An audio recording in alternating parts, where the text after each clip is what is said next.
Magandang gabi po, Sir Jupiter, at sa lahat ng nakikinig sa Sitio Bangungot. Ako po si Isabel, pero mas kilala ako sa tawag na Bel. 25 years old, taga BGC. Dito na ho ako halos lumaki, dito nag-aral, dito rin nagtrabaho. Pero ang totoo, masasabing laking lola talaga ako kasi habang nasa abroad ang mga magulang ko, si Lola sa Laguna ang tumayong nanay at tatay ko. Kung hindi dahil sa kanya, baka wala ako sa kinalalagyan ko ngayon. Kung makikita niyo ako ngayon, baka isipin niyo na typical na city girl. Laging may laptop, may kape sa tabi, naka-headset buong araw habang nagtuturo online. O nga po pala, freelance tutor po ako. English at basic writing ang usualing tinuturo ko sa mga estudyante, lokal man o foreign. Minsan may sideline din akong content writing para makadagdag sa pambayad sa bills. Breadwinner kasi ako at wala naman akong kapatid.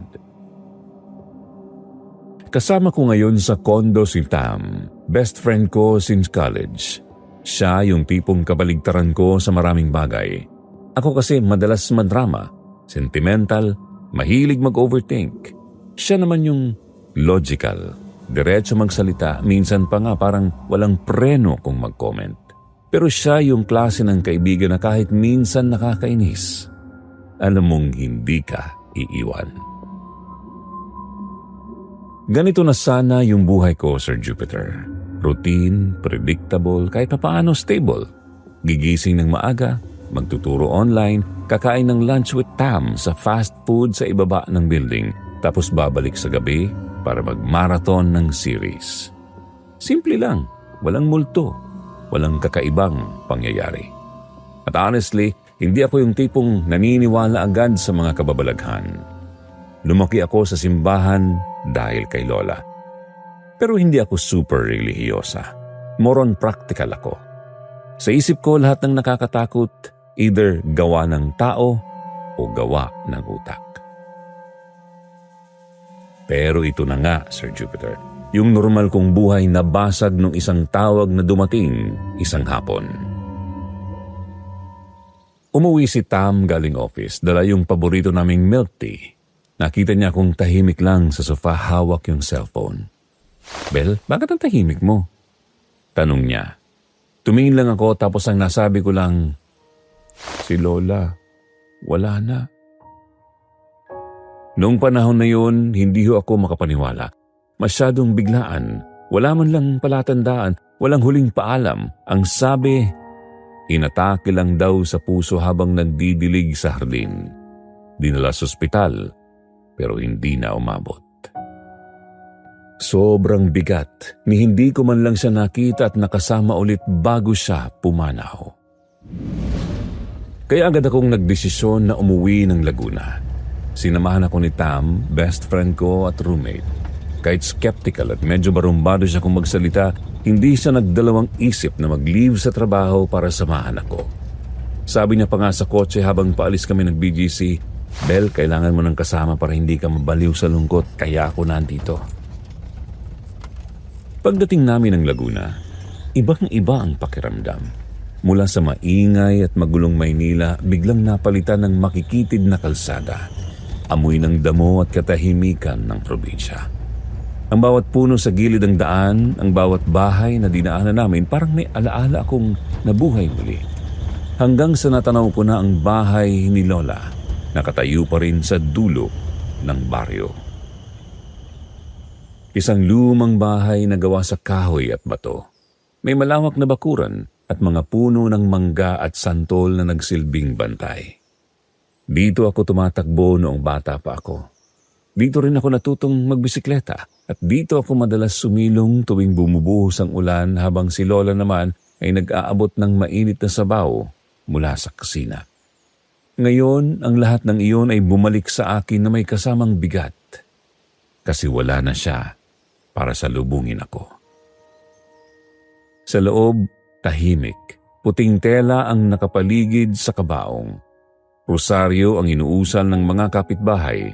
Ang mga pinsan at tiyuhin ko nagkukumpulan sa gilid. Tahimik ang lahat. Pero ramdam ko ang bigat ng pagkawala. Nang makita ko ang mukha ni Lola, parang tumigil ang oras. Ang simpleng buhay na iniwan niya parang bigla ring nawala sa akin. Hindi ko halos namalaya ng mga sumunod na araw ng lamay. Parang gumagalaw lang ako dahil kailangan, pero wala talagang pumapasok sa isip ko. Ang mga tao nagsisidatingan, nagdarasal, nagkikwento ng alaala nila kay Lola. Ako tahimik lang sa gilid. Hawak-hawak ang lumang rosaryo na siya mismo ang nagturo sa akin na gamitin. Sa bawat butil na hawak ko, pakiramdam ko lalo akong lumulubog sa katotohanang wala na si Lola. Kinabukasan, napilitan akong pumasok sa kwarto ni Lola para maghanap ng damit na maisusuot niya sa misa. Pagbukas ko ng pinto, sinalubong ako ng amoy na pamilyar. Halong pabango niyang sampagita at pawis ng isang matandang sanay magtrabaho sa bakuran. Naandun pa rin ang lahat. Lumang bentilador na maingay kong paandarin, aparador na puno ng duster at kutson na halos lumubog na sa tagal ng paggamit. Wala namang kakaiba, pero ramdam ko ang lungkot. Ang mga bagay na dati kong nakikita bilang ordinaryo, biglang naging alaala na lang. Pagkatapos ng libing, dumating ang mas malaking tanong, ano ang mangyayari sa bahay? Para sa mga tiyuhin at pinsan ko, simple lang ang sagot nila. Ibenta. Wala naman daw titira, lahat may kanya-kanyang buhay na sa Maynila o abroad. Praktikal, mabilis, tapos na ang problema. Pero para sa akin, hindi ganun kasimple. Ako lang kasi ang talagang lumaki sa piling ni Lola. Habang busy ang mga magulang ko sa pagtatrabaho sa ibang bansa, si Lola ang tumayong nanay at tatay ko dito sa Laguna. Siya ang nagpalaki sa akin, nagturo kung paano magsalita na maayos, kung paano humarap sa tao. Siya ang nagsama sa akin sa simbahan tuwing linggo. At siya rin ang humila sa akin kapag sobra akong nagrereklamo sa buhay. Hindi ko man masabi ng lantaran noon, pero siya ang mundo ko. Kaya iba yung kapit ko sa bahay na ito. Hindi lang siya bahay para sa akin, parang extension siya ni Lola.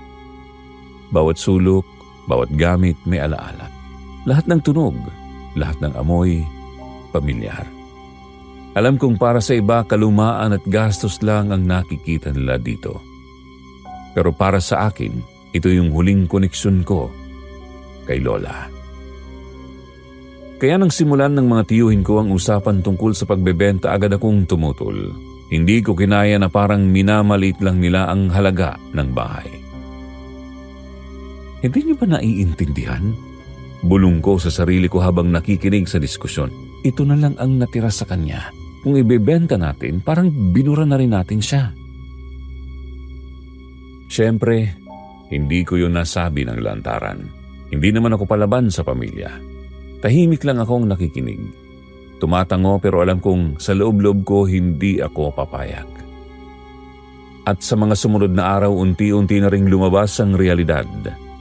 Ako lang ang willing at kaya manatili dito. Si Tam, sinamahan ako ng ilang araw pero kailangan din niyang bumalik sa Maynila para sa trabaho. Yung mga tiyuhin at pinsan ko balik na rin sa kanilang buhay. At ako, naiwan. Hindi dahil napilitan, kundi dahil pinili ko. Pero hindi ko alam noon na ang desisyong yon ang magiging simula ng lahat ng hindi ko maipaliwanag hanggang ngayon. Unang gabi namin ni Tam sa bahay matapos ang libing ni Lola Natividad. Pagod na pagod ako, hindi lang sa katawan kundi pati sa isip at damdamin. Buong araw akong nakipag-asikaso sa mga kamag-anak, sa pari at sa mga kapitbahay na dumating para makiramay. Parang wala na akong natirang lakas, pero pagdating namin ng bahay, saka ko lang tuluyang naramdaman ang bigat ng katahimikan. Ang bahay ni Lola ay nakatayo sa dulo ng makipot na kalsada. Medyo malayo sa mga kapitbahay, kaya kahit may mga tao sa baryo, parang hiwalay pa rin ang lugar. Sa gabi, halos puro kuliglig at palaka lang ang maririnig. Walang traffic. Walang murmur ng lungsod. Walang kahit anong ingay ng Maynila na nakasanayan ko. Para bang naputol ang koneksyon ko sa mundo. Plano ko sana sa guest room matulog si Tam. Pero kung tutuusin, ayoko talagang mag-isa. Bukod pa doon, tanging kwarto lang ni Lola ang may aircon at sa init ng probinsya. Lalo na ngayong tag-araw, mas praktikal na doon na kami pareho. Kaya kahit medyo mabigat sa pakiramdam na tulog kami sa kwarto na dati ay kay Lola. Hindi pa ako sanay ulit sa ambience ng bahay. Ang bawat sulok puno ng alaala. Lumang kurtina na hindi ko na napalitan.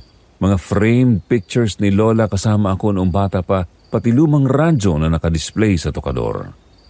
Pero higit sa lahat doon sa mismong kwarto nakatayo pa rin ang malaking aparador ni Lola sa gilid ng kama. Kahoy na nara, makintab pa ang barnis kahit halatang dekada na ang tanda. Para siyang bantay sa mismong tabi namin. Una, normal lang ang lahat. Nag-shower kami, nagligpit ng konti tapos sumiga.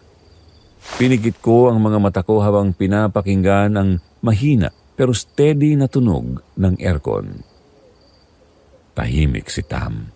Mabilis siyang nakatulog gaya ng dati. Ako naman nahirapan. Sanay ako sa ingay ng syudad. Kotse, mga kapitbahay na maingay, pero dito, puro kuliglig at hangin.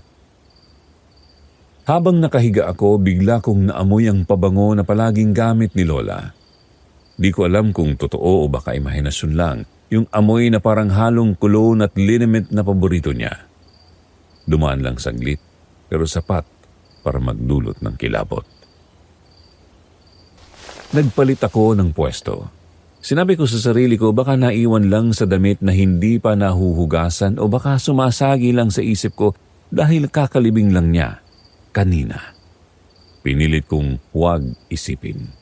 Minsan pa narinig ko ang parang mahina at sunod-sunod na tik mula sa kahoy. Hindi ko alam kung pako lang na lumuwag o may insekto, pero imbis na tumigil, nag-iba pa ang tunog. Parang may mabigat na bagay na dahan-dahang gumagalaw sa loob. Humigpit ang hawak ko sa kumot. Hindi ko alam kung ilang minuto akong nakatitig lang sa kisame, nakikinig kung mauulit pa. Maya-maya ay may narinig akong mahina pero malinaw na tunog ng kahoy. Para bang may gumalaw sa sahig o may kumalaskus na biglang tumigil.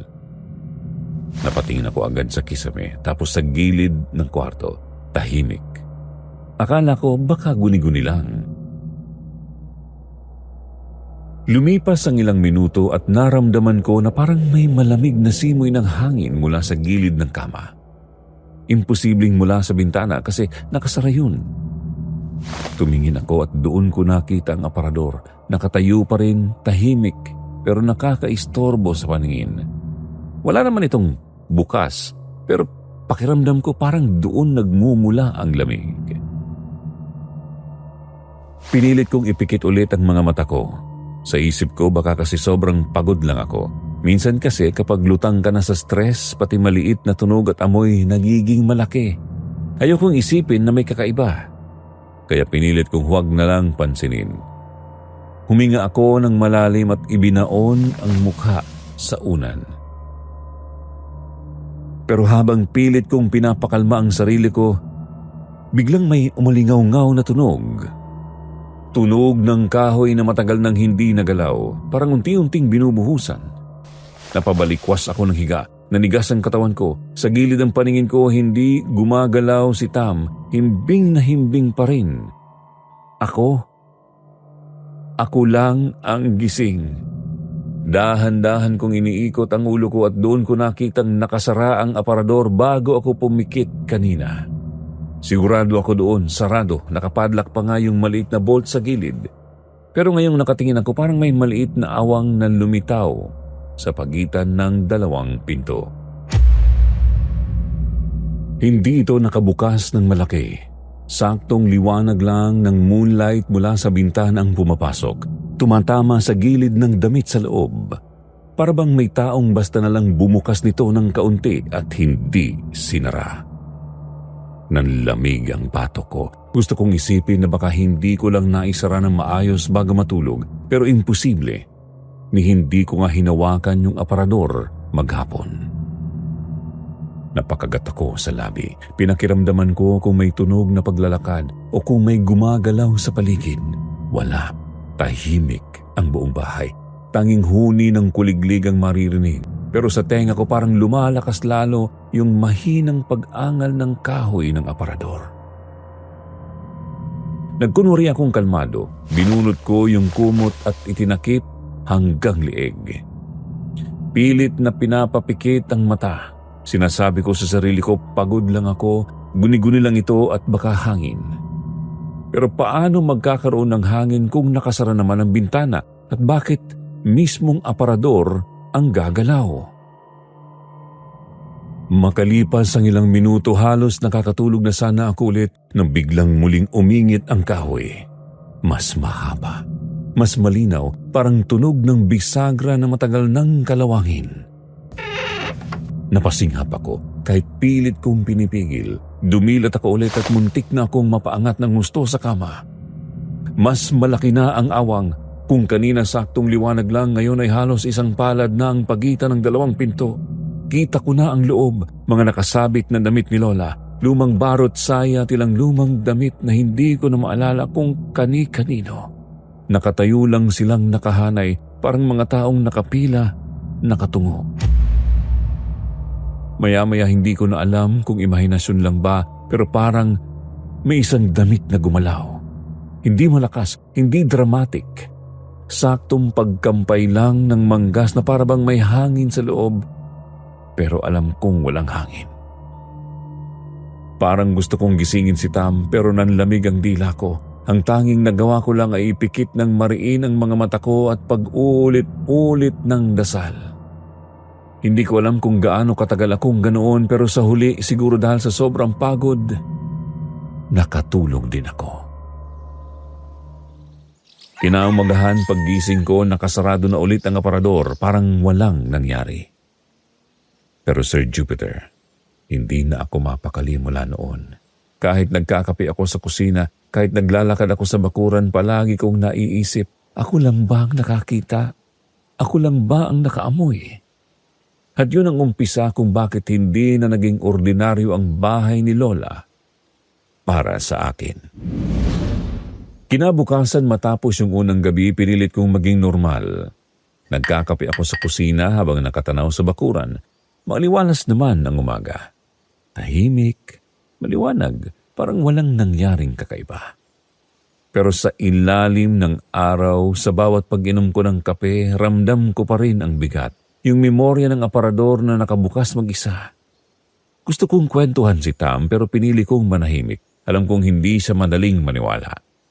Practical din siya. Logical. Kung sasabihin ko lang na gumalaw yung damit ni Lola sa aparador, baka tawanan lang niya ako. Kaya kinimkim ko na lang. Pero kahit paano nagmarka na sa akin yung pangyayari. Naging mabigat ang araw. Habang nag-almusal kami, binibiro pa ako ni Tam na parang ang lalim ng inisip ko. Sabi ko lang, hindi ako nakatulog ng maayos. Pagkatapos tumulong kami magligpit ng ilang gamit ni Lola sa sala. May ilang kamag-anak na dumalaw para magpaalam bago umuwi sa probinsya. At lahat sila nagtulungan magkakot ng mga upuan na hiniram mula sa barangay hall sa harap ng maraming tao. Parang normal lang ang lahat. Pero sa tuwing mapapatingin ako sa hallway papunta sa kwarto ni Lola, naroon pa rin ang pakiramdam. Parang ang bigat-bigat ng hangin doon. Minsan, kahit maaliwalas, naiisip kong baka nakasilip yung aparador mula sa dilim at parang bantay na hindi umaalis. Nang matapos ang lahat, muling bumalik ang katahimikan. Ramdam ko na naman yung hiwa-hiwalay na tunog ng paligid. Kuliglig, palaka, minsan tahol ng aso. Pagod si Tam. Matapos maligo, humiga na agad siya at halos ilang minuto lang ay tulog na. Ako naman gaya ng nakagawian ko, nag-ayos pa ng ilang gamit sa kwarto ni Lola. Habang nakayuko ako at tinatanggal ang ilang gamit sa ibabaw ng dresser, naamoy ko na naman ang pabango ni Lola. Yung paborito niyang amoy na parabang halong liniment at cologne na mura lang pero siya'y laging may dala. Dahan-dahan akong napalingon sa aparador. Sarado naman ito, tahimik. Pero ang hangin sa paligid ko parang may bahid ng lamig na hindi ko maipaliwanag. Pinilit kong ibaling ang isip ko. Kinuha ko ang cellphone at nag-scroll ng kung ano-anong post sa social media. Ang problema, mahina ang signal sa lugar, kaya wala akong mabasa masyado. Kaya tumigil din ako. Sa katahimikan, mas lumalakas yung pakiramdam na hindi ako nag-iisa. Bandang hating gabi habang nakahiga na ako, nagising ako sa mahinang kalabog, parang tunog ng kahoy na dumadapli sa sahig. Dumilat ako at tiningnan ang paligid. Si Tam himbing pa rin sa tulog. Ako lang ang nakarinig. Napabuntong hininga ako. Sinasabi sa sarili na baka daga lang. Pero nang tiningnan ko ulit ang aparador, doon ko napansin na parang may maliit na siwang. Kanina sigurado akong nakasara yun ng mahigpit. Ngayon may manipis na guhit ng dilim na nakabukas sa gitna. Napatitig ako. Nanuyo ang lalamunan ko at pinilit kong kumilos ng dahan-dahan. Kinapa ang cellphone ko sa tabi. Gusto ko sanang buksan ang flashlight pero natatakot akong makita kung ano man ang nandoon. Kaya nanatili akong nakatitig, hinintay kung gagalaw pa. Ilang minuto ang lumipas na wala namang nangyari. Pero habang nakapikit na ako, pilit kong nagkukunwaring tulog. Narinig kong muli ang mahinang tunog na damit na gumagasgas, para bang may kamay na humahaplos-haplos sa tela sa loob. Humigpit ang hawak ko sa kumot. Pinilit kong huwag umiyak, huwag gumawa ng ingay. Pagmulat ko, umaga na. At gaya ng dati, ang lahat ay parang walang nangyari. Sarado na ulit ang aparador, wala ng siwang, wala ring bakas na gumalaw ang mga damit. Hindi ko na napigilan. Sa almusal, tinanong ko si Tam, "Narinig mo ba kagabi? May parang kalabog sa kwarto." Tumingin lang siya sa akin sabay ngiti. "Baka daga, luma na kasi yung bahay, malamang may pumasok na pusa o daga." Tumangulang ako pero hindi yun sapat para mawala ang kaba ko. Lalo na at hindi natapos doon. Sa sumunod na gabi, mas naging lantad. Habang nakahiga kami, ramdam ko na parang mas malamig kaysa dati ang paligid. Hindi ito galing sa aircon. Kasi madalas kahit nakabukas, pare-pareho lang ang lamig. Iba yung lamig na yun, parang may kasamang bigat, parang hangin sa sementeryo. Minsan iniisip ko, baka imagination lang. Pero nang sumilip ako sa paligid, doon ko nakita. Nakabukas ang aparador. Malaki ang pagkakabukas. Hindi lang maliit na siwang at mula roon parabang may dumadaloy na dilim palabas. Napabalikwas ako. Agad kong tinapik si Tam. "Tam, gising na." Umungol siya imbes na bumangon. "Bakit, Bel?" Tinuro ko ang aparador. Bumukas mag-isa ang aparador ni Lola. Hindi ko naman binuksan. Inangat niya ang ulo niya. Tiningnan sandali pagkatapos humiga ulit. "Baka hindi mo lang naisara ng maayos. Huwag mong isipin. Matulog ka na." Pero paano ako makakatulog kung malinaw kong nakikita na gumagalaw ang manggas ng damit na parang may humihila mula sa loob? Hindi ko na namalayan kung paano ako nakatulog. Ang alam ko lang, paggising ko ng umaga, sarado ulit ang aparador, malinis, tahimik, parang walang nangyari. Pagmulat ko, umaga na, at gaya ng dati, ang lahat ay parang walang nangyari. Sarado na rin ang aparador at wala ng siwang, wala ring bakas na gumalaw ang mga damit. Sa halip na magsalita, pinili kong manahimik habang si Tatay Tam ay nagkakape. Tiningnan ko ang aparador mula sa mesa. Tahimik, malinis, pero para sa akin, parang nakamasid. Sumunod na gabi, nakahiga ako. Nakapikit pero gising ang katawan ko sa bigat ng paligid. Hindi ito sumunod na gabi agad. Nakahiga ako, nakapikit pero gising ang katawan ko sa bigat ng paligid. Hindi ito lamig ng aircon kundi lamig na parang humahaplos sa mismong buto. Mabigat. Mabagal. Naramdaman ko ang unti-unting pagdulas ng hangin mula sa kanto ng kwarto. Nang dumilat ako, nakabukas na naman ang aparador. Ngayon, malaki ang pagbukas, halos kalahati. At sa loob, may aninong hindi ko matukoy kung tela lang ba o may nakatayo. Pinilit kong idilat pa ang mga mata ko. Baka guni-guni lang, pero hindi. Gumalaw ang manggas ng lumang bestida ni Lola, dahan-dahang umaalon kahit walang hangin, parang may kumakapit mula sa loob. Tumagilid ako paharap kay Tam, umaasang gigising siya pero hindi. Tulog siya, mabigat ang hilik, walang kamalay-malay, at doon ko naramdaman na ako lang ang pinapansin ng presensyang ito. Humigpit ang hawak ko sa kumot. Pumikit ako ng mariin, halos mabulol sa pagdarasal sa isip.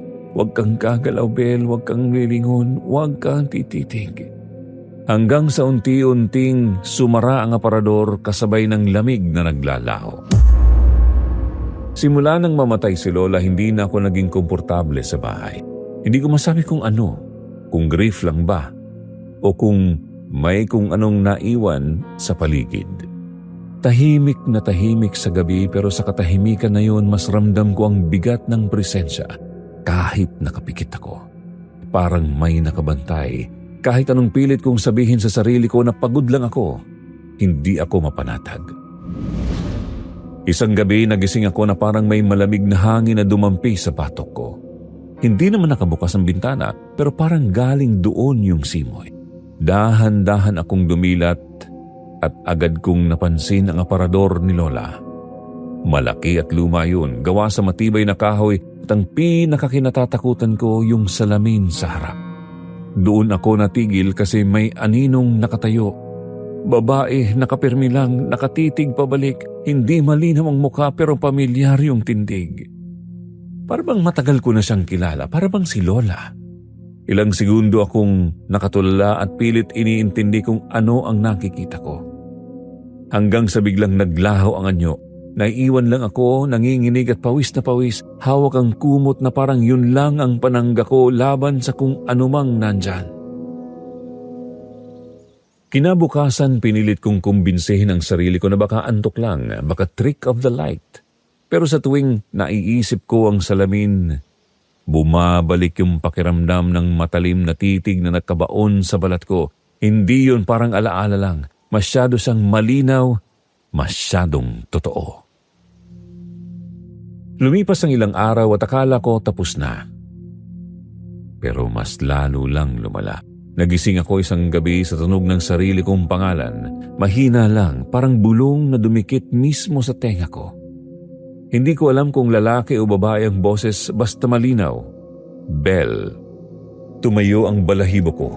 Dahan-dahan akong umikot sa kama pero wala naman akong nakita.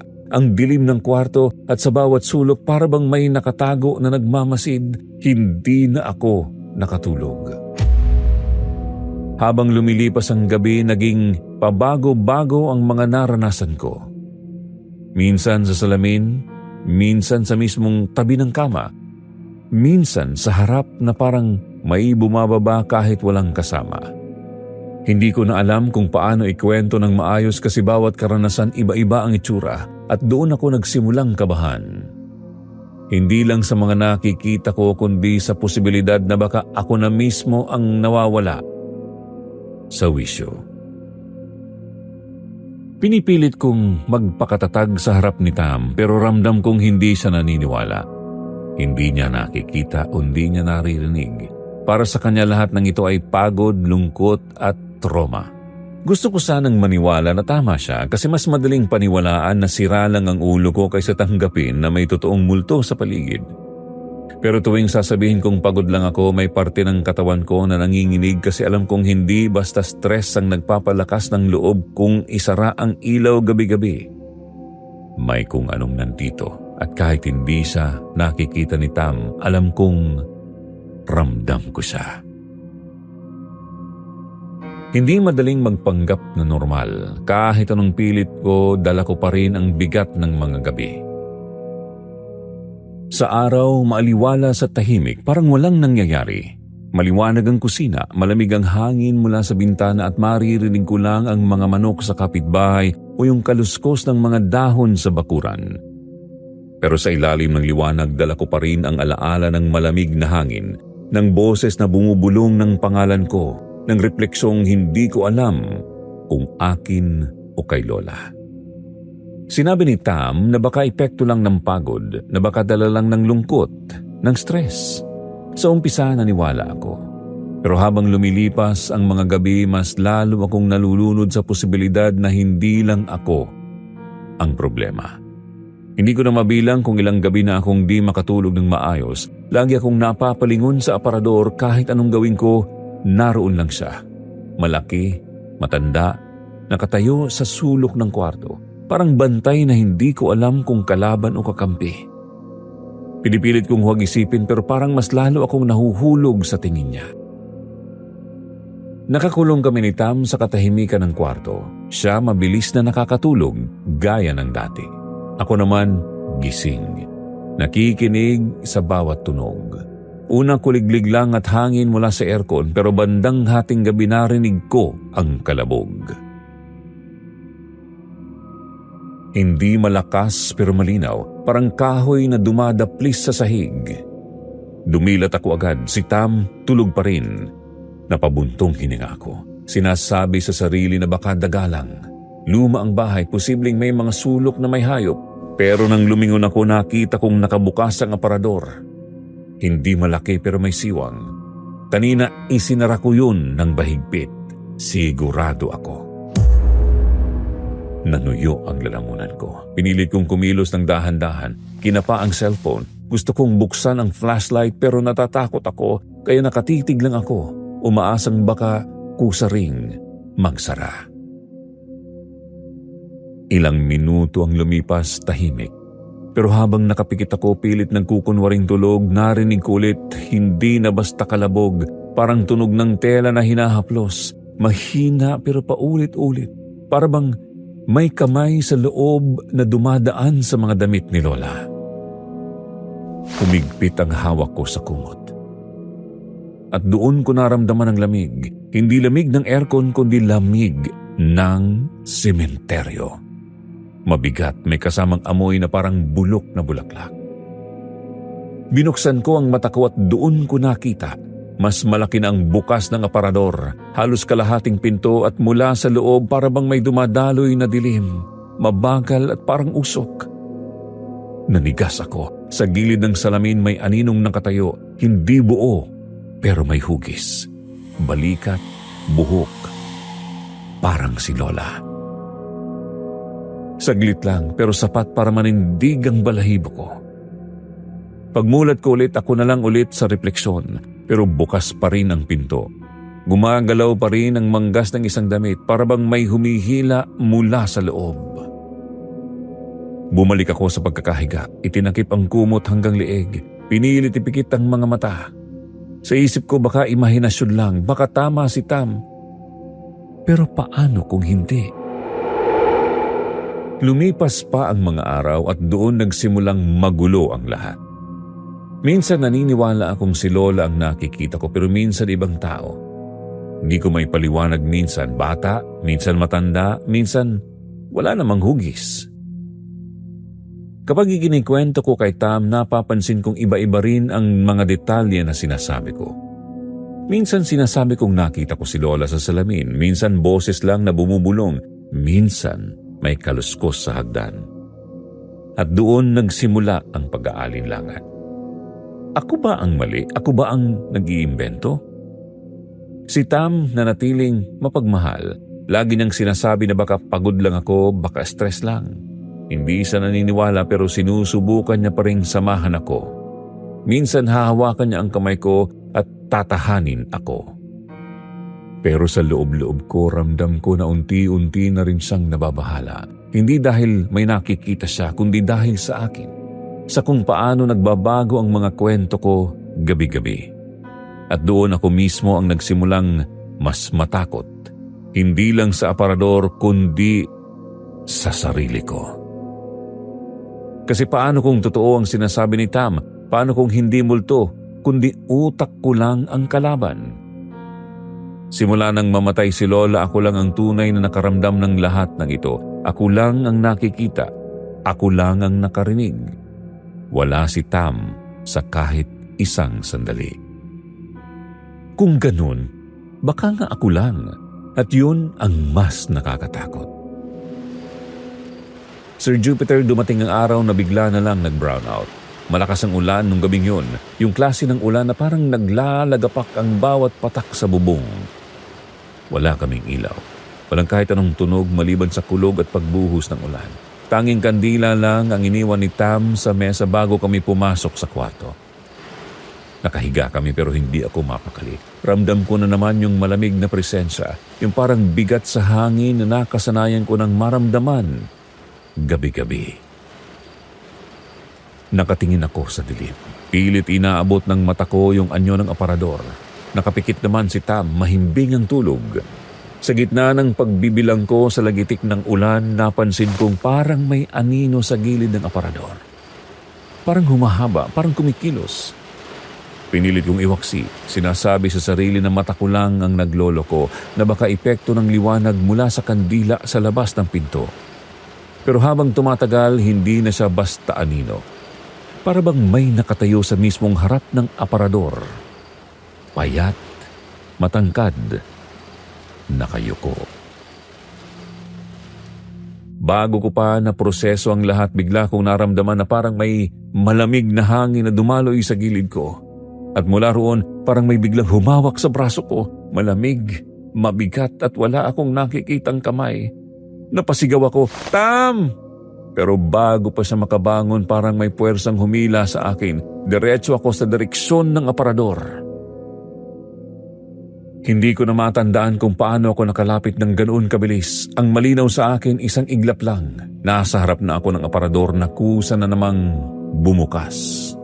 At bago pa ako makalayo, may lakas na parabang humablot sa buong katawan ko papasok sa loob. Para akong isiniksik, itinulak, ikinulong. Doon ako nagsimulang magwala. Napakadilim sa loob, Sir Jupiter. Hindi yung normal na dilim ng aparador na may siwang pa ng ilaw mula sa labas. Ito parang sinelyuhan ang lahat. Ramdam ko ang makapal na tela ng mga damit ni Lola sa paligid ko pero hindi ito naging parang lambot. Naging parang kamay na nakabalot sa katawan ko. Hinahawakan ako, parang ayaw akong pakawalan. Sumisigaw ako ng sumisigaw, "Tulungan mo ako, Tam! Tam! Tulungan mo ko!" Paulit-ulit. Pero dahil sa lakas ng kulog, pakiramdam ko nilalamon lang ng ulan ng tinig ko. Pilit kong itinulak yung pinto pero parang mas lalo lang itong nagsara. Nakakabingi ang tibok ng puso ko. Nanginginig ang tuhod ko at pakiramdam ko mauubusan ako ng hangin. Ginamit ko ang mga kuko ko. Pinapalo, pinapagalos ang kahoy at sa loob ng aparador na yon may narinig ako. Hindi ko alam kung paano ko maipapaliwanag. Parang bulong pero hindi malinaw. Parang tinatawag ang pangalan ko. Bell. Paulit-ulit. Minsan pa nga parang boses na pamilyar na malapit. Boses na halos kamukha ng kay Lola. "Tahan na," sabi niya. Kinilabutan ako sa buong katawan. Ang mismong Lola na inaakala kong nagbabantay, siya pala ang naroon. Hindi ko alam kung siya nga ba yun o isang nilalang na ginagamit ang boses niya. Pero sigurado ako may nananabik na hilahin ako papalapit. Nawalan ako ng lakas, Sir Jupiter. Parang lahat ng sigaw ko nalunod na lang sa sarili kong luha. Hindi ko na alam kung gaano katagal akong nakulong. Hanggang sa isang iglap, bumukas ang pinto. Doon ko narinig ang tinig ni Tam. Malakas, histerikal at tinatawag ang pangalan ko. Naramdaman ko ang paghawak niya sa balikat ko, hinihila ako palabas. At sa liwanag ng kandila mula sa sala nakita kong nanginginig ang mga kamay ko, puno ng sugat ang kuko ko at ang mukha ko basang-basa ng luha. Niyakap niya ako ng mahigpit pero sa halip na paniwalaan ako ang una niyang sinabi, "Belle, bakit mo ginawa ito sa sarili mo? Bakit ka nagkulong sa loob?" Hindi ko siya agad nasagot. Sinabi ko na may humila sa akin na hindi ko kusang pinili. Pero ang tingin niya sa akin puno ng pag-aalala at duda. "Belle, wala namang humihila sa'yo. Naiintindihan ko pagod ka, stressed ka, nagluluksa ka pa rin kay Lola. Di ka na, matulog na tayo." Gusto kong sumigaw sa kanya, gusto kong sabihin na hindi niya naiintindihan. Pero paano ko ipapaliwanag ang boses na narinig ko? Paano ko ipapaliwanag ang bigat ng kamay na humila sa akin? Pagkatapos ng lahat, inalagaan niya ako. Pinunasan niya ang mga sugat sa daliri ko, pinainom ako ng tubig, tinabihan niya ako hanggang makatulog. Pero ramdam ko sa bawat tingin niya, para bang pinapaniwalaan niya ang katawan ko pero hindi ang mga salita ko. Para bang ako mismo ang kalaban ng isip ko. Sir Jupiter, ito na yung punto na hindi ko na alam kung paano ko haharapin ang bawat gabi. Ang lahat ng nangyayari, ako lang ang nakakaramdam. Ako lang ang nakakarinig. At habang mas tumitindi, mas lalo akong nagmumukhang baliw sa paningin ng taong pinakamalapit sa akin. Pero naniniwala ako sa katawan ko. Naniniwala ako sa takot na dumaan sa balat ko nung gabing yun. Hindi ito guni-guni. Hindi ako basta nagluksa lang. May isang bagay na gustong sumama ako sa kanya sa dilim. At kung hindi ako nasagip ni Tam, baka hindi na ako nakalabas. Tahimik si Tam habang inaakay ako. Hindi siya nagtanong ng marami. Dinala niya lang ako sa kama, pinaupo sa kakinuhang maliit na first aid kit na nakatago sa aparador ng kusina. Doon ko lang napansin ang mga daliri ko puno ng hiwa at gasgas. May mga kukupa na halos mawalang lahat ng forma dahil sa pagkakakalmot ko sa kahoy. Hindi ako makapaniwala sa sarili kong mga kamay. Parang hindi na akin. Nanginginig habang tinitingnan ko parang ebidensya ng bagay na gusto kong patunayan kay Tam. Kaya nang dumating siya na may dalang bulak at betadine, agad kong sinabi, "Kita mo, hindi ko ito gagawin sa sarili ko kung wala namang dahilan. Hindi ko basta nagkulong sa loob, may humila sa akin." Hindi siya agad sumagot. Nilinis niya lang ang sugat ko, dahan-dahan, maingat na parang ayaw niya akong masaktan palalo. Mabigat ang tingin niya, hindi galit pero puno ng pag-alala. Parang naglalaban sa mukha niya ang dalawang bagay. Paniniwala sa nakikita niyang sugat at pagdududa sa kwento kung paano ko ito nakuha. "Belle," sabi niya sa wakas, mahinahon, "hindi yan totoo. Huwag ka mag-alala, andito lang ako, malalagpasan mo din to." Parang sinaksak ako sa dibdib. Sa halip na gumaan, mas lalo pa akong napuno ng kaba at lungkot. Gusto kong sumigaw na hindi siya nakikinig, pero sa halip, nanahimik ako. Kasi paano nga ba? Paano ko ipapaliwanag ang lamig na kumapit sa braso ko, yung boses na tumawag sa pangalan ko? Habang binabalutan niya ng bandage ang mga daliri ko, ramdam ko yung init ng kamay niya laban sa nanginginig kong balat. Para akong nahahati sa dalawa. Kalahati ng sarili ko gustong kumapit kay Tam, magtiwala, maniwalang ligtas ako hanggat andyan siya. Pero yung kalahati naniniwala na hindi niya kayang protektahan ako mula rito. Kasi para sa kanya wala naman talagang nangyayari. Pinilit kong matulog pagkatapos pero hindi ako dinadalaw ng antok. Nakahiga si Tam sa tabi ko, mahigpit ang yakap. Para bang gusto niyang iparamdam na ligtas ako. At siguro sa kanya, sapat na yon. Pero sa akin hindi kasi habang nakapikit ako pakiramdam ko naroon pa rin yung pinto ng aparador. Nakatanaw. Naghihintay.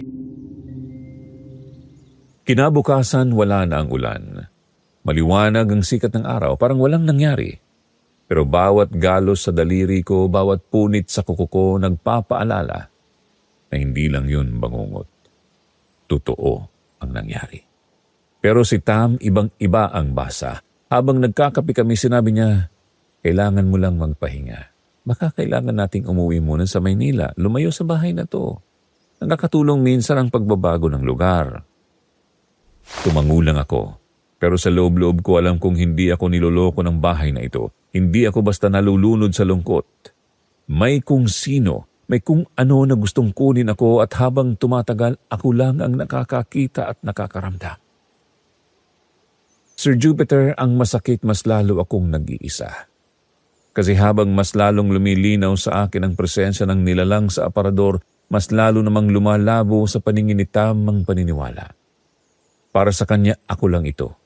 Pero para sa akin, ito na ang pinakamalinaw na katotohanan sa buhay ko. Hindi ako ligtas. Sir Jupiter, akala ko matibay pa ako. Akala ko kaya kong tumira dito sa bahay ni Lola, pero hindi pala. Hindi ko na kayang ipilit. At ang gabi bago kami umalis, yun ang pinakamabigat, pinakamasakit at siguro ang huling patunay na ako na mismo ang kalaban ng sarili ko. Una, ayaw kong pumayag. Nang sinabi ni Tam na, Bel, uuwi na tayo. Hindi ka na safe dito. Halos magmakaawa akong manatili. Para bang kung aalis ako, masisigurong tuluyan na akong iiwan ni Lola o baka magalit siya lalo. Pero ramdam ko rin na wala na akong laban. Tuwing umaga nagigising akong mas pagod pa kaysa sa noong natulog ako. Tuwing gabi parang lumulubog ako sa dagat ng sarili kong isip. Kaya kahit mahirap, tinulungan ko si Tam mag-impake. Habang binabalot niya ang mga gamit, nakatingin lang ako sa aparador, iniisip kung paano ko iiwan yun. Para kasi siyang hininga ng bahay. Kung isasara ko na ang pinto, baka tuluyan na ring maputol ang ugnayan ko kay Lola. Pero ang gabing yun, Sir Jupiter, hindi ako pinatulog. Ang ilaw sa kwarto binuksan ni Tam ng buo para wala raw akong ikatakot.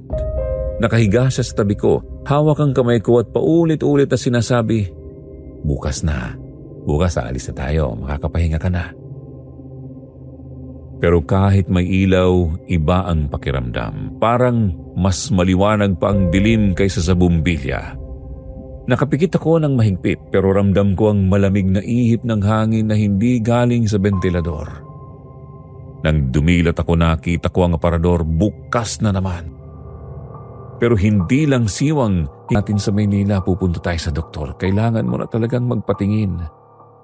Napikit na lang ako at tumango. Sir Jupiter, hindi ko alam kung anong sakit ito. Sabi ni Tam, baka dahil sa grief, baka may pangalan itong kondisyon. Hallucination, psychosis, trauma, hindi ko alam. Pero sa isang banda, may maliit na tinig pa rin sa loob ko na nagsasabing, hindi lahat ng nakita ko'y gawa-gawa lang. Na baka totoo si Lola kagabi. Na baka totoong may humila sa akin kahit isang beses lang. Pero kahit ganoon, wala na akong lakas para lumaban pa. Tama si Tam, kailangan ko ng tulong. Kung hindi, baka sa susunod, hindi na niya ako mahatak pabalik. At habang naglalakad ako palabas ng kwarto ni Lola, dala ang aking maleta, pinilit kong huwag lumingon sa aparador. Pero ramdam ko pa rin, sa gilid ng paningin ko nakabukas siya at may anino sa loob na nakatingin habang tuluyan akong umaalis. Bago kami dumiretso ng terminal, dumaan muna kami sa sementeryo. Hindi ako makaalis nang hindi bumibisita kay Lola. Tahimik ang paligid. May mga damong sumisiksik sa pagitan ng mga nitso at ang hangin, amoy lupa at lumang kandila. Nakaluhod ako sa harap ng lapida niya at hinihimas ang malamig na marmol. La, hindi ko alam kung ikaw ba yung nakikita ko o ako lang to. Pero kung nandyan ka man, sana patawarin mo ako kasi aalis muna ho ako. Kailangan ko hong ayusin ang sarili ko. Parang gusto kong maramdaman na nandyan siya. Isang simoy ng hangin, isang bulong, kahit anong senyales. Pero wala. Tahimik lang ang sementeryo. Tahimik maliban sa sariling hikbi ko. Tumayo si Tam sa likuran ko at marahang ipinatong ang kamay sa balikat ko. Nung araw na pauwi kami ng Maynila, Sir Jupiter, hindi ko alam kung anong nararamdaman ko.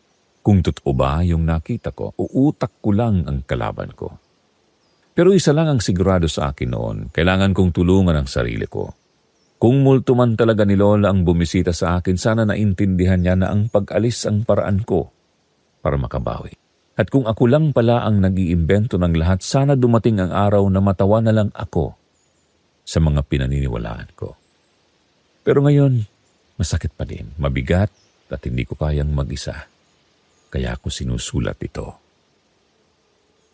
Pagdating namin sa Maynila, parang ang bigat pa rin ng dibdib ko. Hindi ko masabi kung ginhawa ba o mas malalim na pagod. Ang bahay ni Lola ay naiwan na namin pero parang may bakas pa rin ng lamig ng kahoy ng aparador sa balat ko. Lahat ng sulok ng katawan ko mabigat. Hindi na ako umiyak pero wala ring katahimikan. Si Tam halos hindi ako iniwan. Sa biyahe hawak niya lang ang kamay ko, paulit-ulit na sinasabi na makakapahinga na ako. Pero alam ko, Sir Jupiter, ramdam kong kahit siya, ubus na rin. Ubus na kami, pareho. Pagkaraan ng ilang araw, dinala niya ako sa doktor. Ayoko sana pero parang kahihiyan na amining kailangan ko ng ganito. Pero nung humarap ako sa psychiatrist, tahimik lang ako. Pinakikinggan ang mga tanong niya. Kailan nagsimula ang mga nakikita at naririnig mo? Nabago ba ang tulog mo, ang pagkain mo, ang takbo ng araw-araw mo? Nakaramdam ka ba ng guilt, ng takot, ng mga bagay na hindi mo maipaliwanag? Ang dami kong gustong sagutin ng oo pero ang lumabas lang sa bibig ko ay, Dok, nakita ko talaga siya, nahawakan. Hindi po yun gawa-gawa. Ngumiti lang siya, malumanay at sinabi, posible. Pero posible rin ang isip natin kapag nasa gitna ng matinding lungkot ay gumagawa ng paraan para punuin ng pagkawala. Hindi ibig sabihin na mahina ka. Ibig sabihin, sobra kang nasaktan. Hindi ko alam kung iiyak ba ako o tatawa kasi sa puso ko malinaw ang lahat ng nangyari. Pero sa isip ko, may bahagi na ring naniniwalang baka tama sila, na baka grief lang ang naghulog sa akin sa mga aninong hindi totoo. Sa dulo ng konsultasyon, binigyan ako ng gamot at tinanyayahan sa therapy. Hindi ko pa alam kung kaya kong tanggapin lahat pero pumayag na ako. Dahil sabi ni Tam, kung ayaw mong maniwala na gawa-gawa lang, isipin mo na lang na paraan ito para hindi ka muling kunin ng mga anino. Sir Jupiter, yun na siguro ang huling sandali ng laban ko. Hindi sa multo, kundi sa sarili kong isip. Hindi ko pa rin alam kung ano ang totoo. Hanggang ngayon, kapag pumipikit ako, parang naririnig ko pa rin ang boses ni Lola. Tinatawag ang pangalan ko. Pero sa wakas, hindi na ako sumusunod. Ilang linggo na ang lumipas mula nang iwan namin ang bahay ni Lola. Nasa Maynila na ako ngayon, sinusubukan muling ayusin ang buhay ko. Araw-araw, iniinom ko ang mga gamot na binigay ng doktor. Tuwing linggo, pumupunta ako sa therapy. Unti-unti kong natututunan na ang lungkot ay hindi kaaway. Na hindi ko kailangang labanan mag-isa at hindi ko kailangang hanapan ng anino ang bawat sulok ng gabi. Minsan, napapaisip pa rin ako, totoo ba lahat ng nakita ko o talagang galing lang sa isip kong naguluhan at napagod sa pagluluksa? May mga gabi pa rin na nananaginip ako tungkol kay Lola.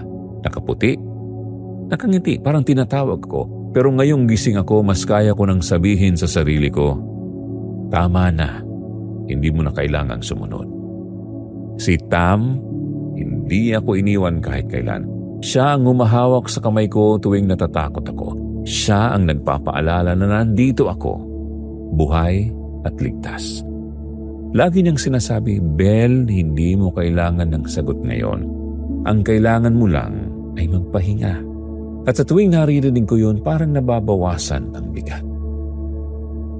Ngayon, kapag naaalala ko ang aparador at bahay ni Lola Natividad at ang mga gabi kong halos lamunin ng takot, hindi na ganoon kabigat. Oo, may kirot pa rin. May mga tanong na walang kasagutan. Pero mas nangingibabaw ang alaala ng pagyakap sa akin ni Tam, ng paghawak niya sa akin para hindi ako tuluyang mawala. Siguro, yun ang mensahe ni Lola sa huli. Hindi na niya ako kailangang kunin. Ang kailangan ko lang gawin ay tandaan siya. Sa mga kwento, sa mga dasal, sa mga araw na pinipili kong magpatuloy. Kaya ngayon kapag napapadaan ako sa mga lumang aparador, hindi na ako agad nanginginig. Humihinga lang ako ng malalim at sinasabi, tapos na, wala na siya rito. Ang naiwan, pagmamahal. Sir Jupiter, kaya ko na sigurong sabihin ito. Hindi ko alam kung multo ba talaga yun o ako lang ang lumaban sa sariling isip. Pero sa puntong ito, hindi na yon ang pinakamahalaga. Ang mahalaga na andito pa rin ako. Buhay. Gumigising tuwing umaga, unti-unting natututong ngumiti muli. At kung sakaling bumalik pa man ang anino ng nakaraan, alam ko na ngayon, hindi ako nag-iisa. Nagmamahal, Belle. Mga kasityo, ang rating ko sa kwentong ito ay 7 out of 10. Sa bawat pagtatapos ng isang kwento, may natitira pa ring pag-asa. Si Belle dumaan sa dilim, pero pinili ang liwanag. Hindi niya binura ang alaala ng mga nangyari, pero natutunan niyang gawing paalala ang lahat. Na kahit sa gitna ng takot at kawalan, may pagkakataong magsimula muli. At yun ang tunay na kababalaghan. Ang kakayahan ng tao na maghilom at magmahal ulit. Ako po si Jupiter. Hanggang sa susunod na kwento dito sa Sitio Bangungot.